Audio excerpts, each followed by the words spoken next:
સુરતમાં લિંબાયત અને ડુંબાલમાં ગેરકાયદે દબાણો દૂર કરવાની કામગીરી ચાલી રહી છે।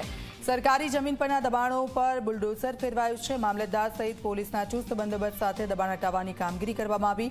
3 માળની બિલ્ડિંગ સહિત 100થી વધુ ઝૂંપડા પણ તોડી પડાયા છે।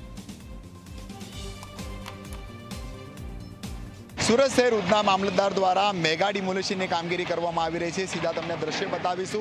लिंबायत खाते आवेल डुंबाल खाते जे छे मस्त मोटी अहीं बिल्डिंग ऊभी करी देवामां आवी हती। दिनेश पटेल नामनो जे व्यक्ति छे तेने आ सरकारी मिलकत पर जे छे आ रीतना बिल्डिंग ऊभी करी दीधी हती। दुकानों बनावी देवामां आव्या हता अने मस्त मोटुं भाडुं कमावामां आवतुं हतुं। हाल दृश्यमां जोई शकाय छे उधना मामलतदारनी टीम અહીં આવી પહોંચી છે। लिंबायत પોલીસને સાથે રાખીને દાદાનું બુલડોઝર જે છે અહીં ચલાવવામાં આવી રહ્યું છે। આખી બિલ્ડિંગને જે છે તોડી પાડવાની કામગીરી કરવામાં આવી છે। બીજી બાજુ તમને દ્રશ્ય બતાવીશું કે જે રીતના સરકારી મિલકત પર ગેરકાયદેસર રીતે ઝોપડા પણ ઊભા કરી દેવામાં આવ્યા હતા। સીધા મામલતદાર છે આપણી તેમની જોડેથી જાણીશું। સર કઈ રીતના આખી આ જમીન આવેલી છે, કોના દ્વારા દબાણ કરવામાં આવ્યું હતું, કઈ રીતના કાર્યવાહી છે?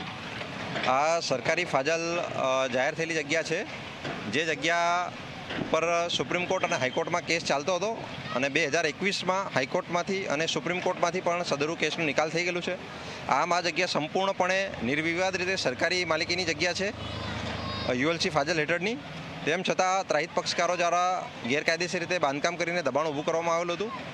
એમણે જમીન મહેસૂલ કાયદાની કલમ 61 મુજબ નોટિસ આપીને આજરોજ દબાણ દૂર કરવાની કાર્યવાહી કરવામાં આવી રહી છે। સર કોના દ્વારા દબાણ કરવામાં આવ્યું છે અને કેટલી જગ્યા છે આખી?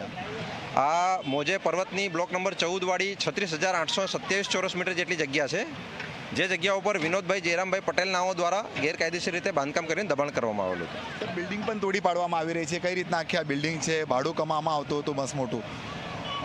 આ નંદનવન એસ્ટેટ કરીને જે બિલ્ડિંગ છે એમાં વાણિજ્ય હેતુ માટે જગ્યા ભાડે આપીને, ખોલીઓ ભાડે આપીને એનો બિનઅધિકૃત રીતે ઉપયોગ કરવામાં આવતો હતો, એટલે એ દબાણ આજરોજ દૂર કરવામાં આવી રહી છે। બિલકુલ આ હતા ઉધનાના મામલતદાર જે રીતના જણાવી રહ્યા છે કે દિનેશ નામનો જે વ્યક્તિ હતો સરકારી મિલકત પર આ રીતના મસ્ત મોટી બિલ્ડિંગ બનાવી દીધી હતી અને તે રીતના મસ્ત મોટું ભાડું પણ કમાવતો હતો। પરંતુ જે રીતના ચુકાદો આવ્યો હતો અને ચુકાદા બાદ મામલતદારની ટીમ લિંબાયત પોલીસને લઈને પહોંચી છે અને બિલ્ડિંગ તોડી પાડવાની કામગીરી કરવામાં આવી રહી છે। જે સરકારી મિલકત પર જે ગેરકાયદેસર રીતે દબાણ કરવામાં આવ્યો હતો તે દૂર કરવામાં આવી રહ્યું છે। પ્રશાંત ટીવી, જી મીડિયા, સુરત।